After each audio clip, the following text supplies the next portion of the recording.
এরপরে প্রশ্ন হলো, আমি বিভিন্ন টিউটর নিয়োগ দিয়ে থাকি, টিচারদের সাথে এভাবে চুক্তি করি যে টিউশনের প্রথম মাসের বেতনের 50% টাকা আমাকে দিয়ে দিতে হবে, এটা কি জায়েজ হচ্ছে?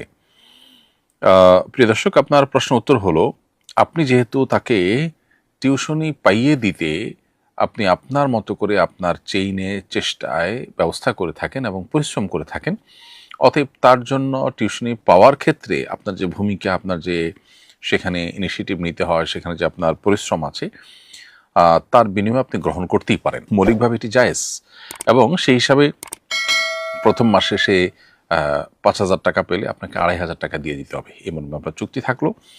এবং এটা যদি মোটামুটি পরিষ্কার থাকে যে প্রথম মাসে সে এটা পাবে এবং তার অর্ধেক আপনি তাকে দিবেন, এটা নিয়ে আপনাদের মধ্যে কোনো দুই কথা হওয়ার কোনো কারণ নেই, তাহলে ইনশাআল্লাহ বিদিনিল্লাহ এটি মৌলিকভাবে জায়েজ আছে। অর্থাৎ টিউশনে দিলেন, দিয়ে পারিশ্রমিক গ্রহণ করলেন, এটি নাজায়েজ কোনো বিষয় নয়।